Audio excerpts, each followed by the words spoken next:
Bismillahirrahmanirrahim. Assalamualaikum warahmatullahi wabarakatuh. Waalaikumsalam.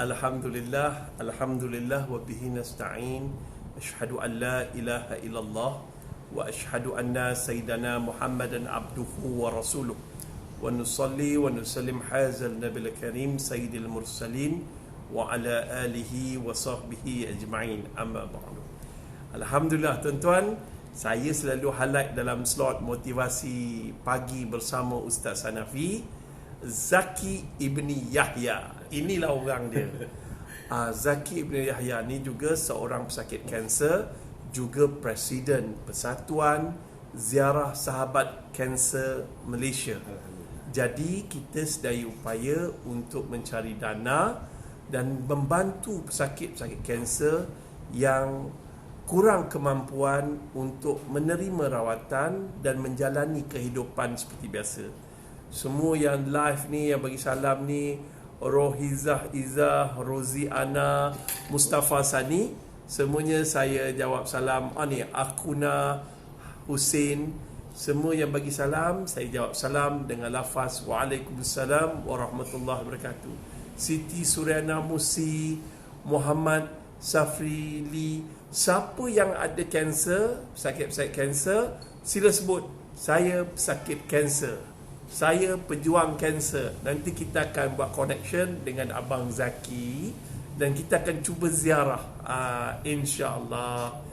Hari ni Abang Zaki kayuh basikal daripada Kajang sampai ke Gombak. Hai.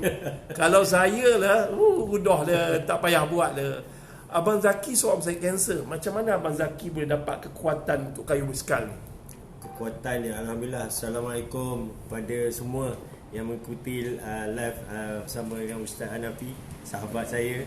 Alhamdulillah, syukur hari ini saya amat-amat teruja dapat bersama dengan Ustaz dalam live. Selalunya saya tengok Ustaz bagi salam Ustaz jawab apa semua kan. Jadi syukur Alhamdulillah pada hari ini ada satu sejarah bagi saya. Saya dapat bersama dengan Ustaz selepas saya habis kayuhan. Sebenarnya tak habis pun kayuhan saya hari ini. Allah Akbar, hari ini macam-macam dugaan, macam-macam ujian. Tapi syukur soalan Ustaz tadi, mana saya dapat kekuatan.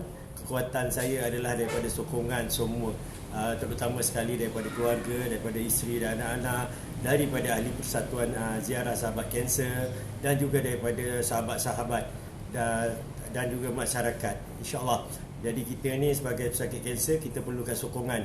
Daripada sokongan itulah akan timbulnya kekuatan. Oh ya ke? Abang Zaki boleh terang tak? Abang Zaki mengidap kanser? Okey, saya pengidap kanser pangkal hidung, NPC kanser tahap 4. Alright. Tahap 4 pada tahun 2017.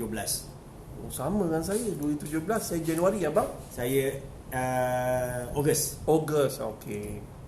Lepas tu abang lalui kemoterapi ke radioterapi? Kemo saya 35 kali, radioterapi 35 kali. Oh God.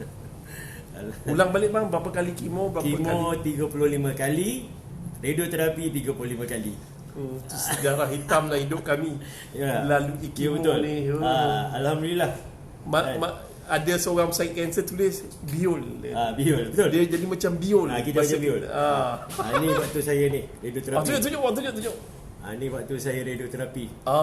Ya Allah, leher habis hitam tu kenapa bang? Hitam tu berkesan daripada kita melecur kena masa radioterapi kan. Saya bila tu dia melecur bukan je kat luar ni, kat dalam. Dan gigi saya ni yang macam saya bagi tahu Ustaz tu, gigi saya dicabut, dibuang semua. Selama 5 hari, tiap-tiap hari. Jadi ni tak ada bergigi. Gigi saya dibuang. Ustaz gigi original kan? Saya gigi palsu Ustaz. So selama 5 hari tu gigi saya dicabut setiap hari. Hari pertama 8 batang, hari kedua 6 batang, hari ketiga 6 batang, hari keempat 8 batang, dan hari kelima tu 4 batang. 32 batang set complete, cabut buang hidup-hidup. Abang ulang sekali lagi, kemoterapi berapa kali? 35 kali. Allah. Radioterapi 35 kali. Allah. Gigi 32 batang habis kena cabut. Ujian. Oh hai. Saya rasa ni orang ya Allah Akbar. Alhamdulillah. Dan saya bersyukur Ustaz. Berapa lama abang lalui proses kemoterapi dan radioterapi? Kemoterapi saya hampir 2 bulan. 2 bulan lebih. Dan radioterapi selama 35 hari. Oh ya Allah. Kanser hidung tahap 4. Ya. Lalui 35 kemoterapi, Ya. 35 kali radioterapi, ya. dan 32 batang gigi telah Betul. dicabut hidup-hidup. Hidup-hidup. Leher hitam tu sebab melecur, terbakar melecur. melecur. Habis semua tak boleh Masa makan. abang lalu kemoterapi, abang ada kena minum air apa ke, ada tak ada? Ya, saya okey. Alhamdulillah waktu kemoterapi keajaiban tu berlaku di mana saya tidak hilang selera makan, saya tidak gugur rambut, saya tidak kurus dan tidak muntah. Kerana apa Ustaz? Satu, saya amalkan ini nasihat daripada salah seorang daripada cancer survivor sewaktu saya bekerja di Miri Sarawak. Jadi abang ni dia berpesan kepada saya, dia ni cancer survivor NPC juga, dah hampir 15 tahun. Dia berpesan sewaktu kemo kita amalkan minum tembikai suam tanpa gula. Okey, untuk ni. Kemudian air durian Belanda. Alright. Air durian Belanda tu untuk ni bagus untuk kita. Waktu kita kemo. Alhamdulillah. Kan? Jadi itu antara yang saya amalkan sewaktu saya kemoterapi sebanyak 35 kali. Alhamdulillah, saya bersyukur. Ustaz dia Udah balik pasal durian Belanda. Alhamdulillah, antara yang saya amalkan ialah jus air durian Belanda. Ni durian Belanda. Ustaz belum saya keluar lagi. Jadi saya ambil daripada memang ada pembekal dia dan saya amalkan setiap hari 2 botol. Dan waktu kemo saya akan minum. Waktu kemo saya akan minum, Ustaz. Okey, waktu kemo minum jus durian Belanda, Ya. Dan juga air tembikai suam tanpa gula. air tembikai suam tanpa gula. Itu adalah petua yang disampaikan oleh pesakit kanser sebelum. Ya, betul. Jadi bila macam tu, yang menjadi sampai doktor pakar pun dia pelik dengan saya sebab saya pernah bertanya dengan dia. Doktor cakap, kenapa saya tak gugur rambut? Tapi kenapa saya bulu roma saya jadi panjang semua? Uish. Serius ni, kalau saya cakap minta maaf ya, saya dulu tak ada bulu dada. Bila masa kemo saya ada tumbuh bulu dada, and then saya berjambang. Saya tak berjambang.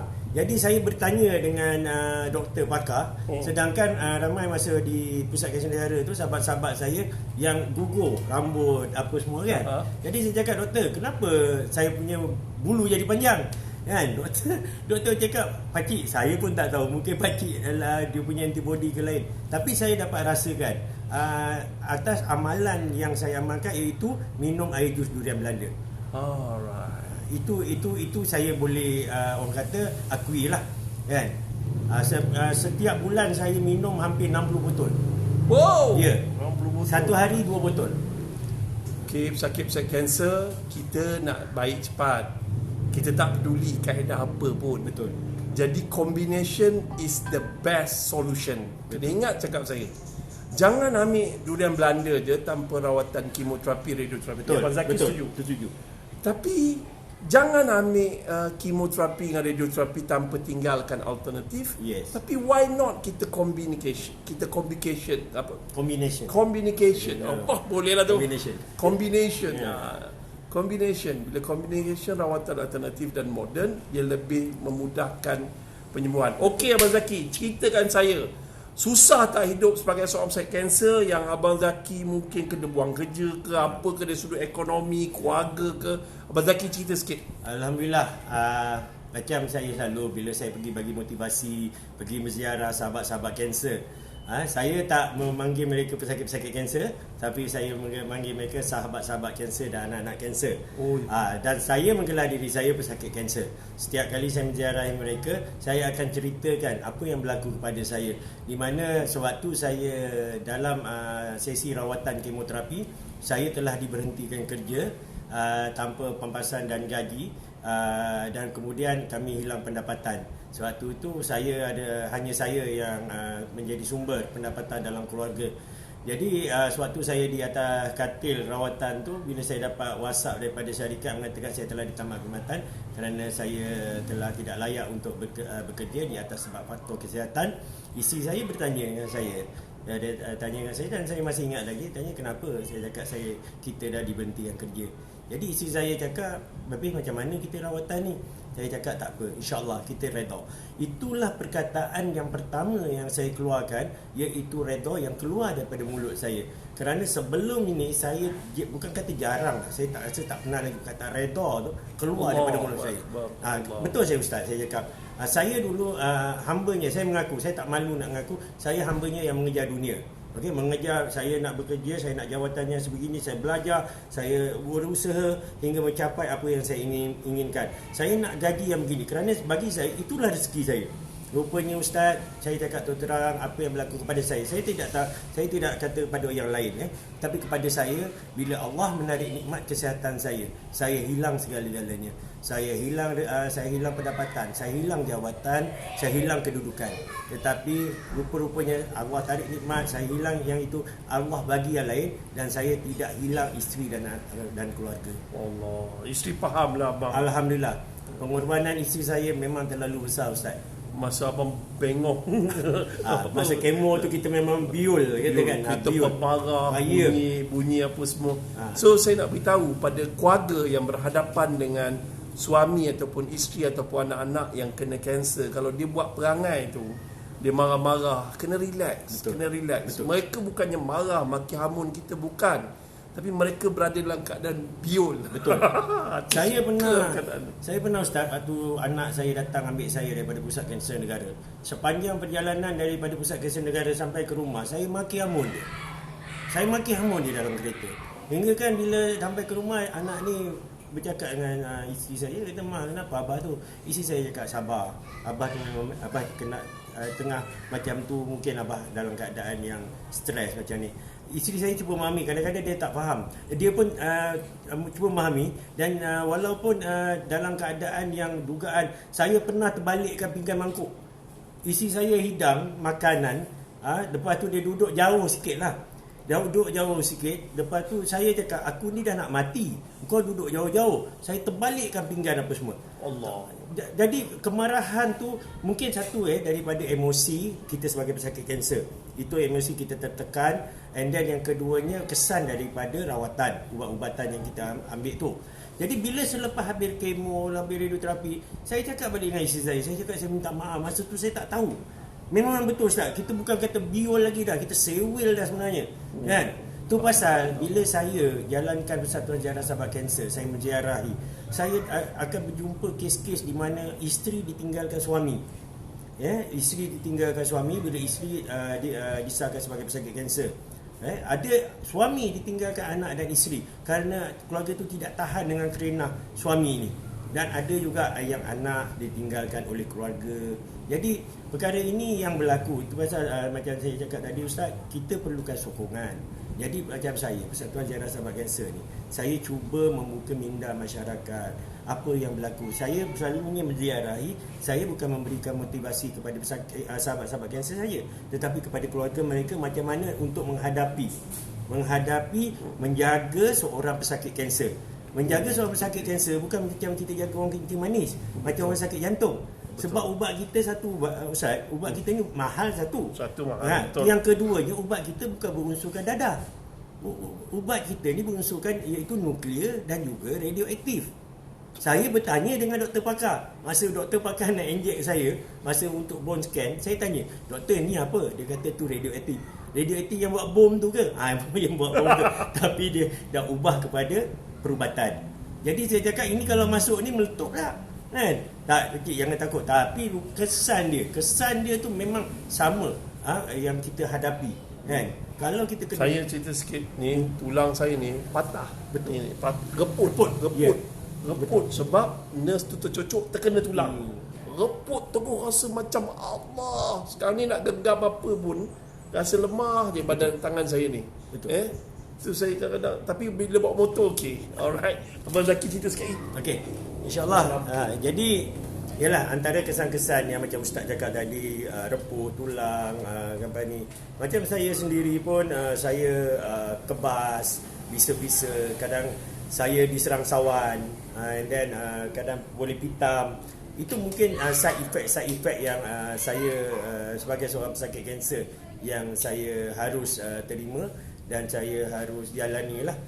Jadi benda-benda ni memang doktor pun ada terangkan kesan.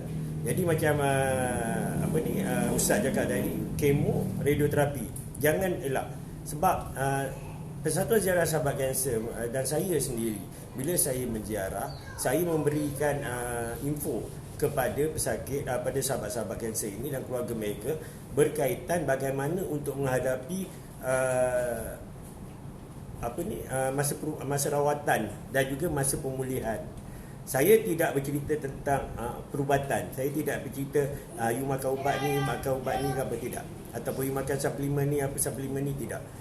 Kerana bagi saya tidak boleh bercerita tentang rawatan ataupun perubatan. Tapi apa yang boleh saya ceritakan adalah dari segi motivasi daripada seorang pesakit kanser kepada sahabat-sahabat kanser, insya-Allah.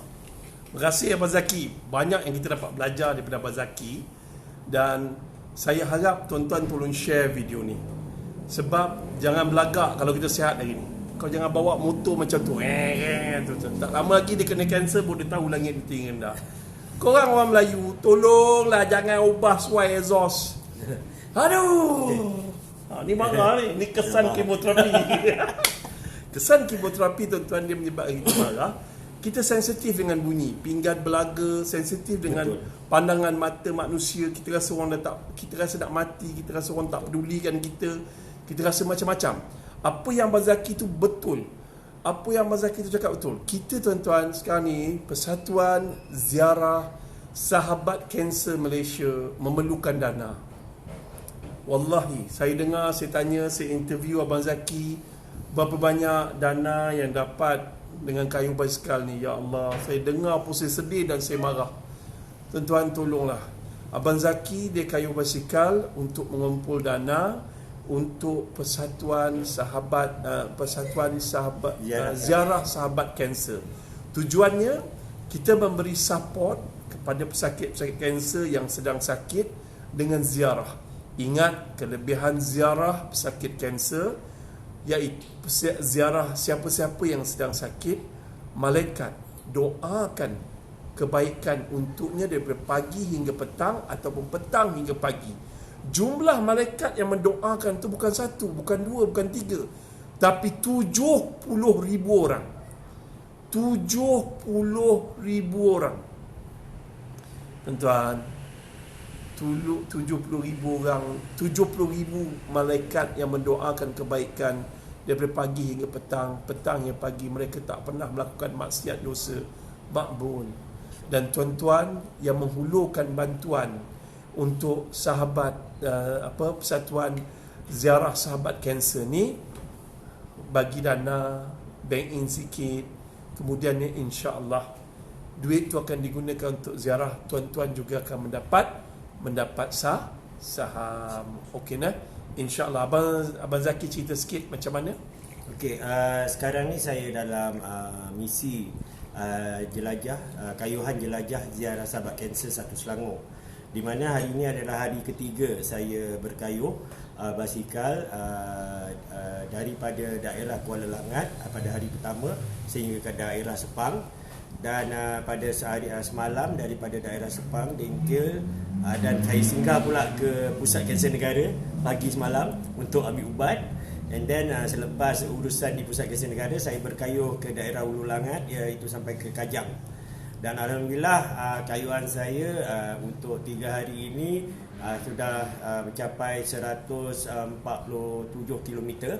Dan hari ini hari ketiga, dan alhamdulillah hari ini saya diuji daripada pagi selepas subuh daripada Kajang saya berkayuh, di mana di highway Kajang Ceras pedal basikal saya stand basikal saya tercabut, and then saya terpaksa berhenti, and then dalam pukul 8 lebih di exit Ceras ke Sungai Besi hujan lebat, saya terpaksa berteduh di stesen minyak Petronas. Alhamdulillah. And then kemudian saya sambung kayuhan hingga ke highway Sungai Besi di TUDM lama, di mana di situ tayar pula meletup, tayar basikal meletup, dan saya terpaksa berjalan kaki hampir 10 km untuk mencari kedai basikal. Tetapi tidak ada kedai basikal di Jalan Pudu dan di Jalan Pasar waktu tu. Jadi saya terkandas hampir 4 jam sehinggalah isteri saya datang untuk mengambil saya dan juga basikal. Kemudian terus kami ke Gombak untuk membaiki basikal. And then dalam perjalanan saya mengayuh basikal ke rumah ustaz tadi, rantai basikal pula putus. Oh Allah. Tapi yalah, apa yang saya nak ceritakan ni ustaz, kita bukan pasal apa yang berlaku kepada saya. Allah menguji saya. Allah menguji saya dan saya berfikir adakah Allah menguji saya itu untuk menunjukkan adakah saya redha atau tidak lagi. Tapi alhamdulillah, seperti yang saya cakap dengan ustaz, apabila saya dibuang kerja, perkataan yang pertama yang keluar pada mulut saya adalah redha. Jadi saya guna pakai perkataan redha ni bila saya kata redha, dan secara tak langsung ibarat kata saya mandi air terus bersih lah. Tapi bukanlah sebersih sepenuhnya, kan? Maksudnya apa yang berlaku sekarang, Allah uji kita dengan kanser ustaz. Okey, saya bersyukur. Ni saya nak bagi tahu ustaz, dan saya pernah cerita dengan ustaz yang hari ni yang saya ni pernah mati. Saya pernah mati. Okey. Macam mana tu bang? Ustaz tak pernah mati lagi. Saya dah pernah mati. Okey, ni saksi dia, saya, isteri saya ni. Depan saya kalau bohong tak akan saya nak cerita ke isteri saya. Jadi kalau tengok gambar yang saya tunjuk tadi ustaz, itu adalah fasa di mana saya lepas daripada nazak. Tapi sebenarnya saya bukan nazak lagi masa tu, saya dah mati.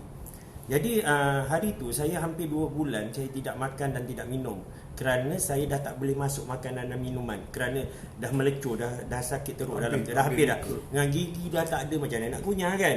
Lepas tu dalam ni luka, ulcer apa semua, and then kesan yang melecur tu di luar, di dalam, pedih, bisa, sakit. Jadi dengan selera makan dah tak ada, mulut nak buka dah tak boleh. Mulut ni dah tak boleh buka ustaz masa kemo, radioterapi. Sebab radioterapi tu dia di muka. Kalau kanser usus dia di perut, kan? Kalau kanser payudara tu dia di payudara, kan? Macam kami ni NPC ni di muka.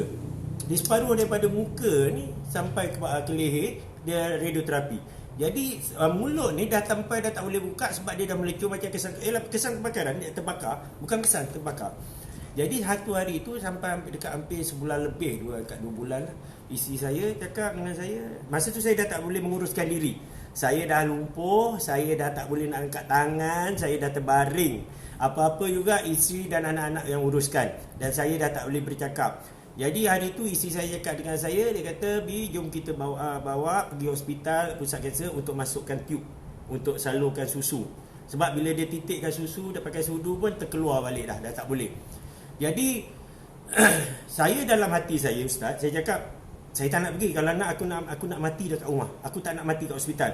Sebab saya selalu melihat kawan-kawan saya yang gugur di pusat kanser negara tu kan. Jadi bila macam tu saya pun, tapi kita nak bercakap tak boleh. Jadi isteri dan anak-anak saya ni bersiap-siap.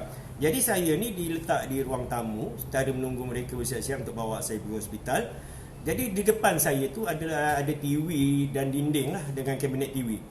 Jadi apa yang berlaku ustaz, saya tengok TV, tak macam mana, tak sampai 5 saat I think, around that time, tiba-tiba TV, dinding, kabinet dah tak ada.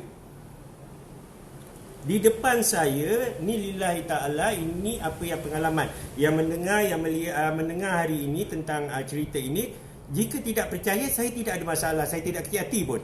Ini kerana saya bercakap, saya pun kadang-kadang saya nak bercerita, saya takut orang kata saya mengadakan cerita. Tapi demi Allah, ini cerita saya, pengalaman pengalaman mati saya.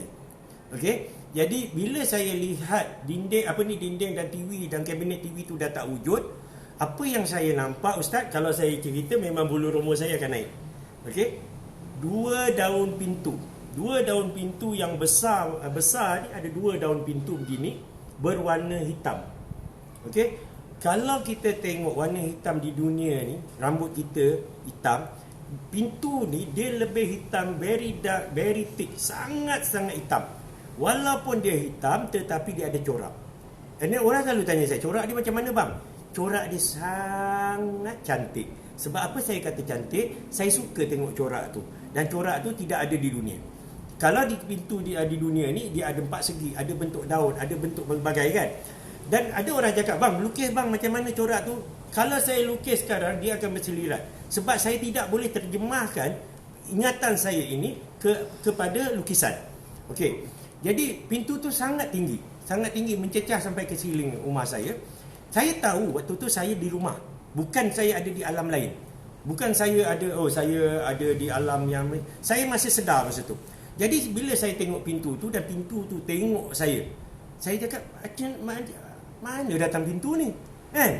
Jadi saya macam kelu lidah saya untuk saya dah memang dah tak boleh bersuara. Nak bercakap dalam hati pun macam kelu. Jadi apa yang berlaku ialah tiba-tiba pintu ini terbuka daripada dalam. Terbuka, kedua-dua daun pintu ini terbuka dan di dalamnya Ustaz sangat-sangat gelap. Sangat-sangat hitam, tidak ada apa-apa. Ibarat kata kalau kita masuk tangan kita ni, separuh daripada tangan kita ni kita tak akan nampak lagi. Lillahi ta'ala, demi Allah, ini apa yang saya nampak. Okey? Jadi bila pintu tu terbuka, saya pun berkata, saya bukan berdoa Ustaz, saya berkata di dalam hati saya kata, ya Allah ya Tuhanku, betul kata cicak. Ya Allah ya Tuhanku, jika inilah tiba masanya, aku redha. Bila saya sebut tu, tidak ada apa yang berlaku. Saya selalu bila saya ceritakan dia, sebab tu saya memberi masa saya ziarah, saya cakap, ingatkan macam kita orang putih Ustaz, keluar cahaya ke, ada kuda datang bawa malaikat ke nak ambil kita kan. So what happened is nothing. Very silent, sunyi, senyap. And then saya berkata lagi tapi dengan nada yang lebih keras. Saya berkata dalam hati saya berkata dalam hati saya, ya Allah ya Tuhanku, jika inilah tiba masanya, aku redha, ambillah aku dah tak tahan, aku dah tak sanggup, aku dah tak tahu nak buat apa lagi dah, ambillah aku. Bila begitu, saya pun bila saya selesai saja ucapan saya dalam hati tu, tiba-tiba pintu tu tertutup. Dan bila pintu tu tutup, saya pandang sebelah, isteri dan anak-anak saya sedang menangis. Anak saya cakap, Abah dah tak ada. Ini isteri saya ada. Isteri saya waktu tu dia dah panggil you nak, saya cakap, bawa abang kau pergi hospital. Bawa abang kau pergi hospital. Sebab saya dah tak ada nyawa masa tu. Jadi, bila saya sedar, ini saya nak cerita, bukan kejadian itu saja. Apa yang saya cerita, bila saya sedar, bila saya dah saya bercakap Ustaz dengan isteri saya. Cakap, Ma, Abi tak nak pergi hospital. Dan mereka pandang saya. Sedangkan sebelum tu saya tak boleh bercakap. Okey? Bila saya boleh tu, saya cakap, Ma, Abi tak nak pergi hospital. So, tak jadilah pergi hospital. Tapi apa yang saya nak sampaikan, 2-3 hari selepas itu kejadian, saya bersyukur kepada Allah. Allah bagi saya direct, bukan indirect. Okey, Allah bagi saya direct untuk melihat kekuasaannya, melihat kuasanya, melihat apa yang dia boleh buat kepada seorang hambanya yang hanya mengejar dunia sebelum ni. Yang pada hambanya yang selalu lalai. Okey? Jadi apa yang berlaku ialah 2-3 hari selepas tu, setiap hari Ustaz, masa sebelum tu tidak ada pun berlaku kejadian ni, iaitu ziarah. Di mana setiap hari sahabat-sahabat saya, saudara mara saya menziarahi saya tanpa putus-putus. Di mana kawan saya yang darjah 1 yang berpuluh tahun tak jumpa datang cari saya. Kawan yang di sekolah menengah datang cari saya. Kawan yang sama-sama belajar dulu pun datang cari saya. Kawan yang jaga-jaga projek yang sama saya di Sabah, di Sarawak, di Melata tempat ni, setiap hari ada saja yang datang. Dan yang lebih mengesankan saya ialah sahabat-sahabat yang sama-sama dapat rawatan di Pusat Kanser Negara datang menziarahi saya dan memberi semangat kepada saya. Daripada situlah Ustaz, daripada saya terlantar, saya boleh berduduk. Daripada berduduk, saya berkursi roda. Daripada berkursi roda, saya bertongkat. Bila saya bertongkat, itulah saya terus bercakap dengan isteri saya. Saya cakap, Ma, Abi nak pergi ziarah. Ziarah ni, saya cakap, lalu orang cakap, nak pergi mana? Pergi lawat, pergi visit, macam ni. Pergi mana? Pergi ziarah Ustaz. Tapi lalu kalau dulu, pergi mana?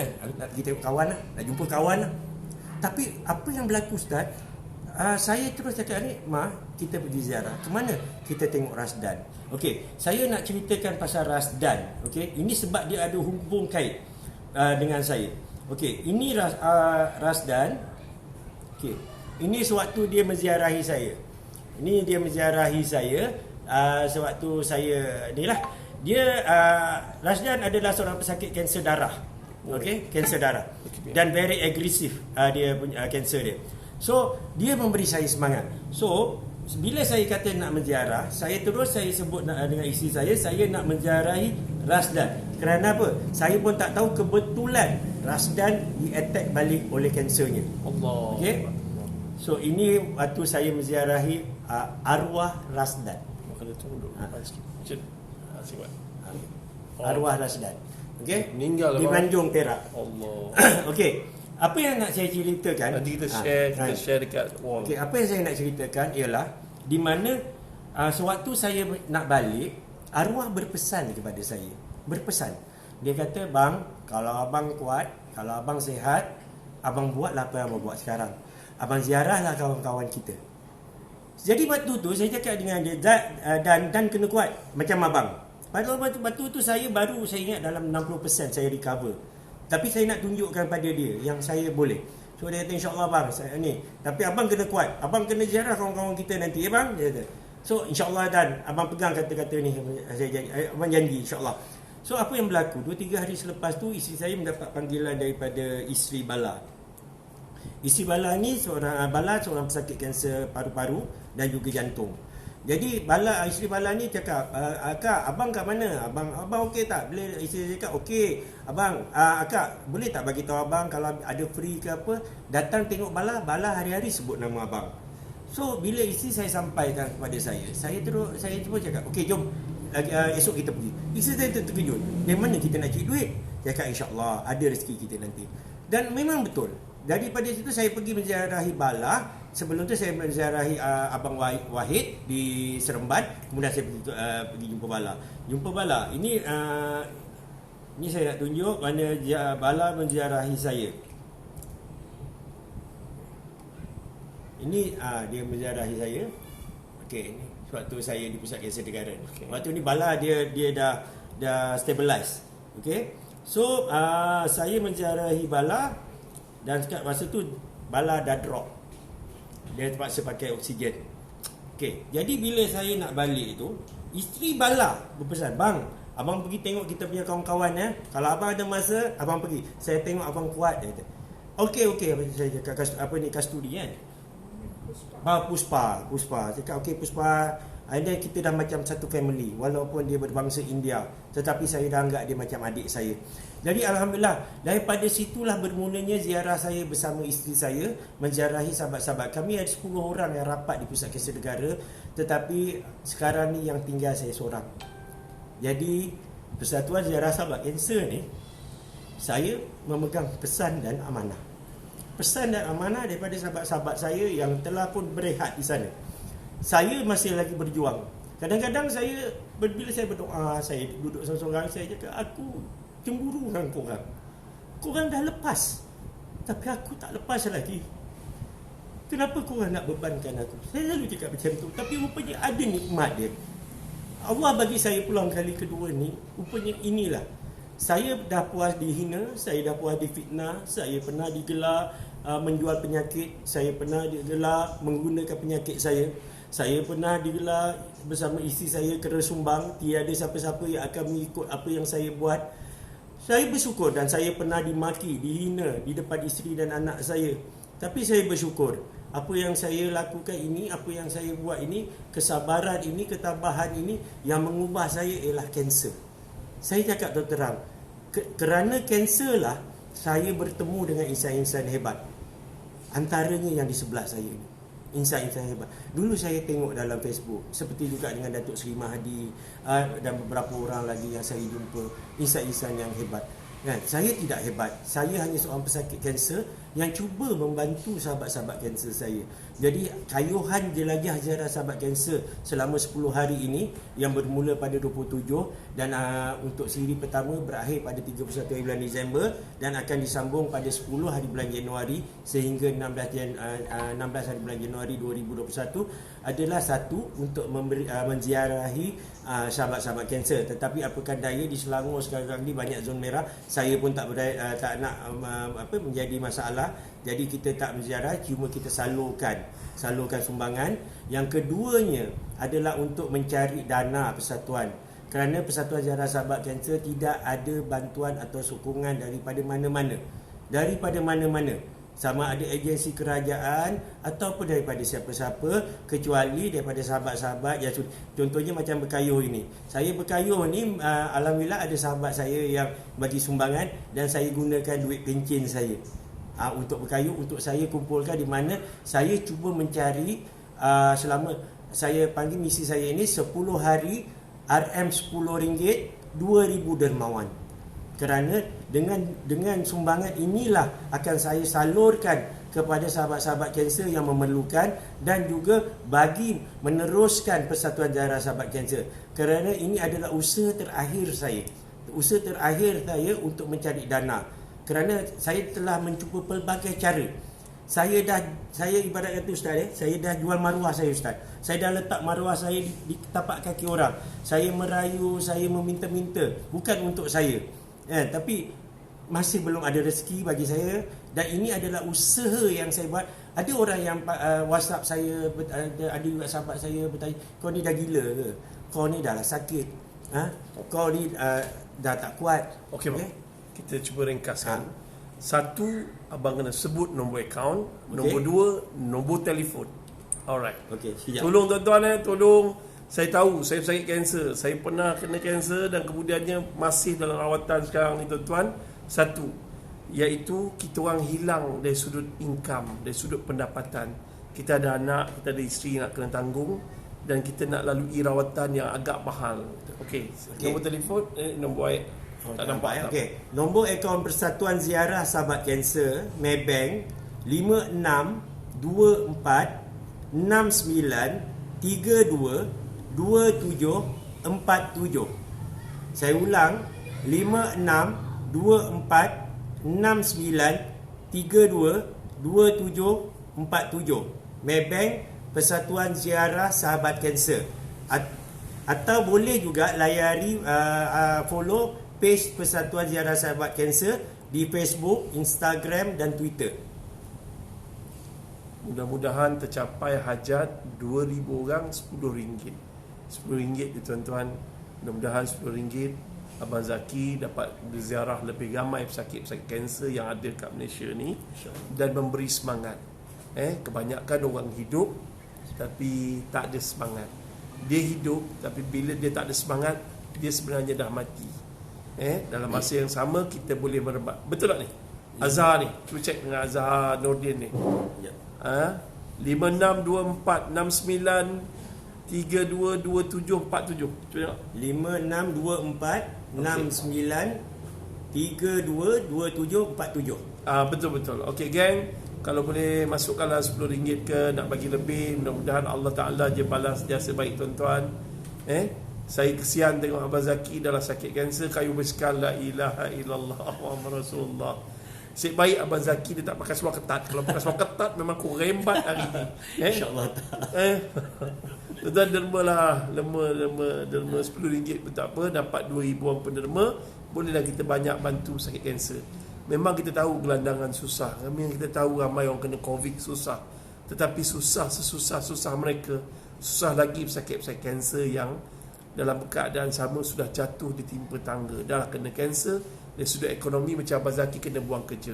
Okey, kita nak melabur. Saya tunjuk logo. Okey, ni logo, nampak tak? Ni logo. Kalau ada nampak saya Berkayuh, ada bendera. Bawah. Mana okeylah. Nanti bagi kat Ustaz lah, kita share kat Ustaz. InsyaAllah, bagi sokongan. InsyaAllah. Okay geng, itu saja daripada kami. Doakan saya dan juga Abang Zaki sihat. Tolong follow Zaki Ibn Yahya, Facebook Zaki Ibn Yahya, dan tolong follow Facebook Persatuan Ziarah Sahabat Kanser. InsyaAllah dengan kita faham aktiviti diorang tu, siapa yang nak derma lebih lagi digalakkan. Mudah-mudahan tercapai target Abang Zaki. Bukannya susah sangat pun Kalau 20,000 tu bukannya susah sangat kan. Tapi kalau orang kaya betul-betul, dia punya handbag lebih ratus ribu lagi, jam ratus ribu, basikal korang ratus ribu, seluar ketat tu pun 3-4 ribu korang pakai. Takkan RM10 ataupun 100 tak boleh nak ulu dekat Persatuan Ziarah Sahabat Kanser Malaysia. Tolong tuan-tuan, saya merayu bagi pihak Abang Zaki, bantu kami untuk teruskan aktiviti yang Abang Zaki dapat direct tentang kelebihan ziarah tu. Itu saja daripada saya. Abang Zaki ada nak cakap apa lalas sekali? Okey, terima kasih kepada yang menonton. Terima kasih pada Ustaz Nafi, sahabat. Sama-sama kami berjuang sebagai cancer survivor. Alhamdulillah, kerana kanser lah kami berjumpa, kerana kanser lah kami bersahabat. Jadi saya bersyukur sangat kepada tuan-tuan, puan-puan yang melihat live ni. Saya nak tanya orang rumah dari sini. Ni rumah saya ni. Cerita sikit. Assalamualaikum. Ni saya nak cerita, nak tanya ni. Kak, apa perasaan kakak bila kakak tahu husband kakak kanser dan bila tengok keadaan Abang Zaki macam nak mati tu? Cerita sikit bang. Oh. Mestilah sedih tengok keadaan dia. Mula-mula dapat tahu dia kena kanser macam mana? Oh, memanglah perasaan tu memang tak tahan lah. Memang sedih lah. Berdoa daripada rumah dia, masa kena tu dapat tahu dia kat Miri. Miri Sarawak. Saya bertugas di Miri Sarawak. Alright. Saya Sabah, dekat, Sarawak. saya dekat Sejangkang Jalan Banting lah. Bila dapat tahu memanglah. Kakak menangis tak? Mestilah. Sayang ke Abang Zaki ni? Sayang. Lepas tu kakak pernah tak lalui rasa tak larat nak jaga orang tua ni? Ada tak perasaan tu? Tak ada lah. Cuma cakap sabar je lah. Sabar, reda. Kalau Yang masa dia marah, terbalikkan pinggan tu, sabarlah. Masuk bilik. Masuk bilik bilik menangis. dia Menangis itu je Dia tempat saya pegang mengadu. Quran. Isteri saya juga macam tu. Kadang anak balik kata, "Mak, kenapa ni?" Saya menangis kat tengah tu. Dia cakap, "Tak apalah." Lepas tu anak dengar bapaknya tengah mengamuk. Dia cakap, "Kenapa abang jadi macam ni?" "Tak apa, sabar. Jangan marah-marah." Dia tengah macam tu, biarkan. kakak faham lah dia biol disebabkan kemoterapi Saya dan faham. radioterapi. Dia bukan biol lagi, sewa Aduh. saat kematian tu lah, masa saya Reda mati tu lah, je. dia lah yang paling kelam kabut masa tu. Kalau nak tahu, isteri saya lah, saya waktu kejadian tu saya dah tak ada. Mungkin Mama boleh cerita lah apa sekejap sikit kan. cerita sikit. Masa Yang dah tak ada tu. masa tu memang cakap kelam kabut lah dengan anak. Bila panggil dia tak menyaut, tak ada apa kan. Lepas tu cakap apa? Panggil cek ambulans. Cakap dengan anak pergi panggil ambulans sebab abang ni dah tak sedar dah ni, dia cakap. Memang masa tu memang orang kata kelam kabut lah. Sedih sangat. Tapi tak lama tu dia dah sedar, alhamdulillah lah. Syukur sangat. Okey, terima kasih kak. Nama kakak siapa? Siti Aisyah. Ya Syah. Okey, terima kasih. Terima Itu saja. kasih. Assalamualaikum. Alright, terima kasih kak. Salam. Alhamdulillah. Okey tuan-tuan, itu je bantu kami Persatuan Ziarah Sahabat Kanser yang dipimpin oleh Abang Zaki untuk mencari dana sebanyak berapa puluh ribu bang? 20,000. 20,000. Dia target 2,000 orang 2,000 dermawan yang sumbang RM10. Tolonglah, saya tengok Abang Zaki pun, ya Allah, saya tengok pun saya tahu Allah susahnya nak gerakkan persatuan tu. Okey tuan-tuan, saya daripada saya Abang Zaki, disebabkan Abang Zaki peminat durian Belanda, saya bagi durian Belanda pada Abang Zaki. Jus durian Belanda rasa dia original quality premium. Terbaik. Terbaik. Abang minum dulu rasa. Tu dia. InsyaAllah. Nombor 2, kita ada parti durian Belanda. Parti durian Belanda ni parti yang telah dipekatkan apa semua dan dia boleh guna selama sebulan. InsyaAllah tuan-tuan. Ambil satu pagi, satu sudu pagi, satu sudu petang. InsyaAllah. Ingat, dia tidak boleh menyembuhkan sakit kanser, yang boleh sembuhkan Allah. Itu saja. Tu geng. Assalamualaikum warahmatullahi wabarakatuh. Waalaikumsalam.